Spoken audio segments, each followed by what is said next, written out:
Somebody is dead, his karmic structure is still intense because it's not over. Now he needs much more time to find another body, he still exists. And the more intense his karmic structure is, the more visible he becomes or more experientially available to people. There are innumerable such beings all around you, if you whether you know it or you don't know it. But most of them you won't feel because their karma is dissipated. They're just waiting for more dissipation before they find another body. Only if the relationship has transcended the limitations of mind, emotion and body, only then those relationships are connected. There have been many experiments where certain things were done to see that two people came over again and again together, repeatedly. This was done with a certain purpose.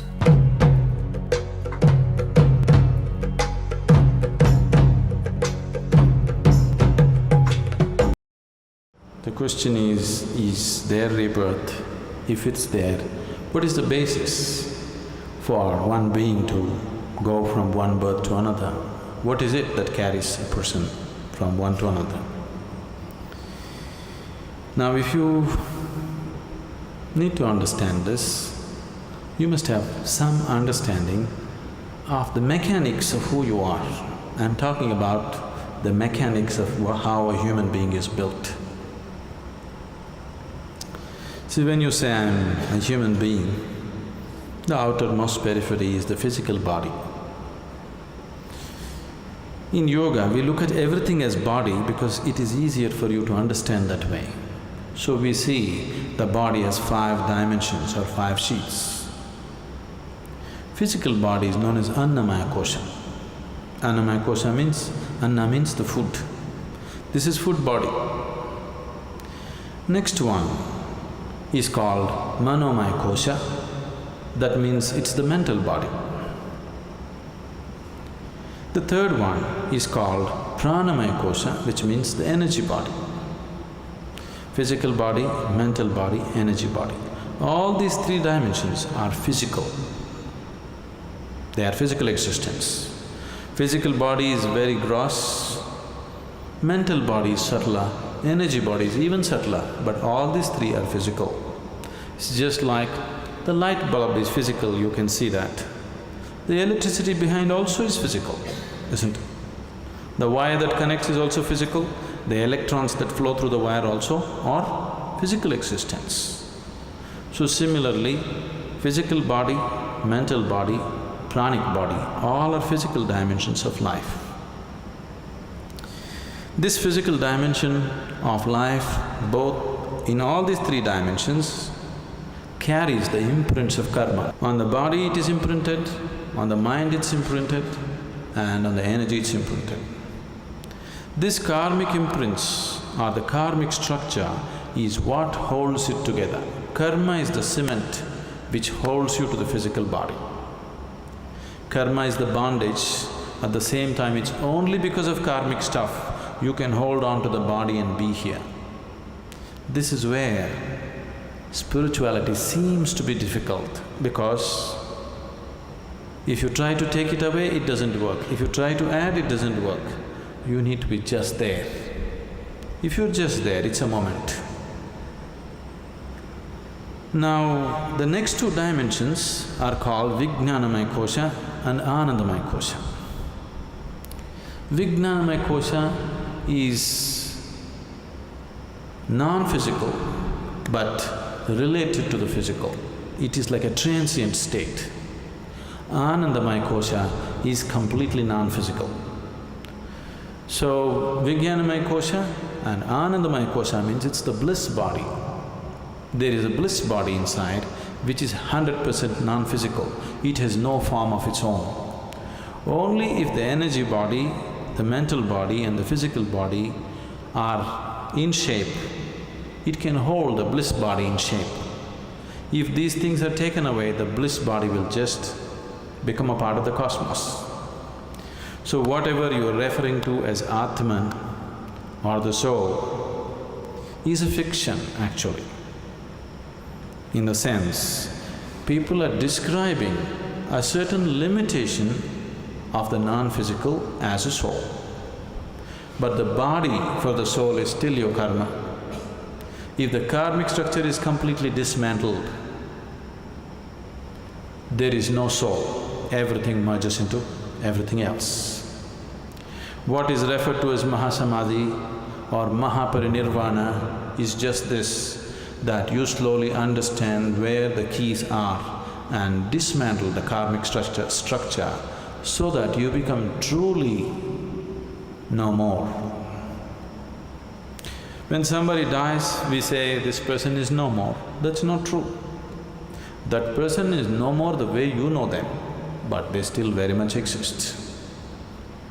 Now if you dismantle the karmic structure 100%, now you merge with the existence. This is what is referred to as mukti, mahasamadhi. In Hindu tradition it is referred to as mukti. In yogic tradition it is referred to as mahasamadhi. In the Buddhist way it is called as mahaparinirvana. Generally in English we are saying liberation. Liberation means becoming free from the very process of life and birth and death. Liberation means becoming free from the basic structures of body and mind. And for all this, the karmic structure is the strings which hold these things together. So when a person dies, obviously the physical body is something that you borrowed from the earth. This body is just earth, isn't it? You understand? This physical body is just a piece of earth which is right now prancing around like this. But you have to pay it back, atom to atom, no interest though. But you have to pay back every atom. You won't be allowed to carry a single atom from this planet. Nobody has managed it.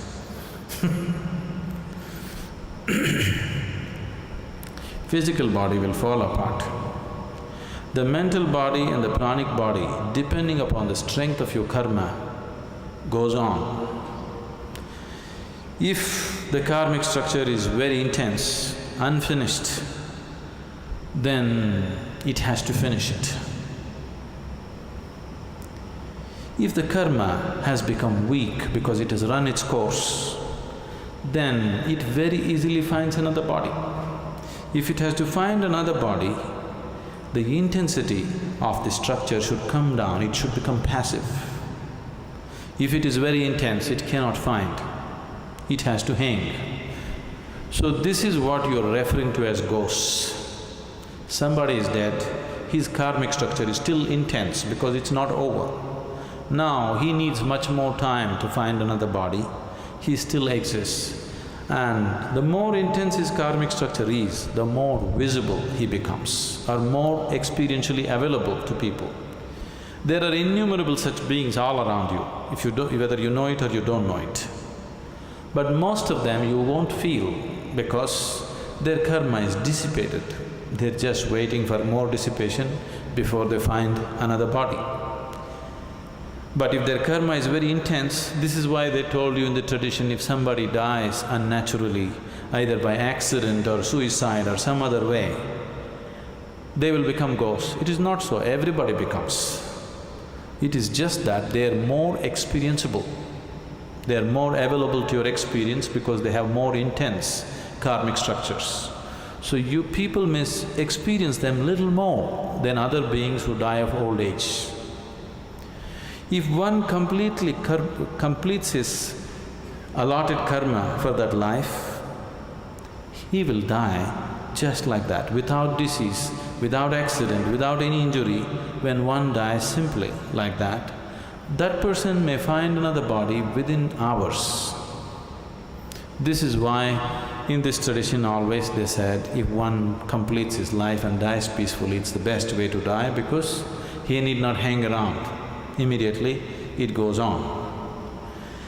Now when you walk the spiritual path, the ultimate goal for every spiritual seeker is, he wants to break this whole process. Or otherwise, to use an analogy, we can say, what you call as my soul right now is like a bubble. The outer periphery of the bubble is your karmic structure. Inside, there is air. Suppose you blow the bubble, you burst the bubble, where is the air? Where is your air? There is no such thing as your air, it's become part of everything. So what you call as soul is fictitious, because there is no such thing as your soul and my soul and somebody else's soul. Right now, this unboundedness is contained in the limited karmic structure, so it makes you believe as if this is a separate entity. If you take away the keys which hold the karmic structure, then it just collapses. So, this afterlife, next birth, don't believe all this nonsense. But right now, if you sit here and just close your eyes, you can clearly see more than this body you are, isn't it? So your relationships with people are either of the body or mind, a little bit of emotion, or a combination of these three, isn't it? Isn't it so? All the relationships that you hold in your life, however dear they are to you, however close you think they are to you, you either know them in their mind a little bit, or you know them in your emotions, or maybe body. So these are the only three ways you know this person. Yes? All those three things, he is left here and gone. So you have no business with him. You got nothing to do with him. People are always trying to talk to their grandfathers, mediums, this, that.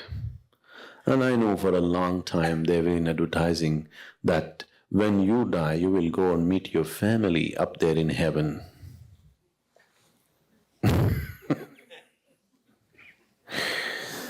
You know, the people have been saying this to you.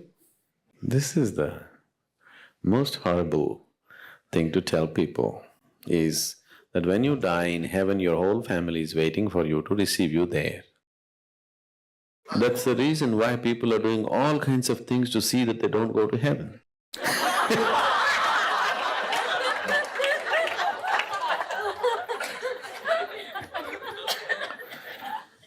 See, now this may sound brutal to you, but I want you to look at life the way it is. You want to be in Wonderland? It's up to you. You want to live in, you want to live like Alice? That's up to you. But you want to know reality, because if you want to transcend, you must know reality the way it is. Otherwise, how will you transcend? If you do not face reality just the way it is, the question of going beyond that doesn't arise at all in your life, isn't it? See it clearly. Take the dearest person in your life and please examine it carefully. What is it that you know about this person? Maybe you explored their body a little bit, not all of it, just a little bit. Maybe you know their mind a little bit, not at all of it. Maybe you know their emotions to some extent. Beyond this, what do you know about this person? Anything? Nothing at all, isn't it? So that's how deep you're able to go with a person. Physical body, mind, emotion. All these three things are dropping when he dies. So once he dies, he's not your business anymore. He's got nothing to do with you, nor does he wants to have anything to do with you. Only if the relationship has transcended the limitations of mind, emotion and body, only then those relationships are connected. There have been many experiments where certain things were done to see that two people came over again and again together, repeatedly. This was done with a certain purpose, not just for fancy, not for emotion. It was done with a certain purpose to fulfill certain things. So those people came back again and again together. But that was done and they were tied up in a different way, not on the emotional level or psychological or physical level, in a completely different way. unless something else has been touched. You have nothing to do with this person once the body drops, because everything is just there. Conscious mind and the body drops means you lost contact with that person. See, somebody gets Alzheimer's and he doesn't know who is his wife or his child or anything anymore. Isn't it just because the mind is gone? Isn't it so? The body has its own memory, it could recognize a little bit, but still not much. Just because the mind is gone, they don't even recognize you anymore, it's over. And with death, do you think they'll recognize you? Please look at it sincerely, rather than just fooling yourself. So, your involvement with people is just this much: physical, mental, emotional. Those things have no relevance once somebody has left his body. So your business with them is over. You know, Jesus said, leave the dead to the dead. Looks absolutely brutal and arrogant, isn't it? Somebody says, my father is dead, I want to bury him and come. The man says, leave the dead to the dead. Does he look like the gentle person that you're talking about? Does he look like that? See, now you just lost your father. You go and ask with great emotion, Master, I want to bury my father and come. Just leave the dead to the dead, you come with me. This doesn't look like a gentle human being, isn't it? That's somebody who's in touch with reality. He knows what to be done, what not to be done, that's all. So, when people die, what can we do? Now, what can we do? Is it about you or them? If it's about you, there is one thing to do. It's about them, there's another thing to do. We can do something for them also within a certain span of time if they have died in a particular way. About yourself, when somebody is gone, somebody who is very dear to you is gone, naturally this happens to you, but people take it to the extreme. When somebody dear to you dies, whatever the tender moments that you have known with that person come back to you and feel, oh, how it was. Otherwise, some moments come back and say, oh, I should have done this, but I treated him like this, I deceived him, I did this, I did that, you know. No, somebody is dead. When somebody is dead, if you can enhance your life with this death, that's beautiful. Just because when somebody is dead, the situation has become intense in a certain way. Because a sudden dislocation of anything creates an intense situation for you, isn't it? Those are wonderful moments. Those are moments that you must make use of for your growth. So this is the time to bring gentleness, tenderness, and also seeing your own impermanence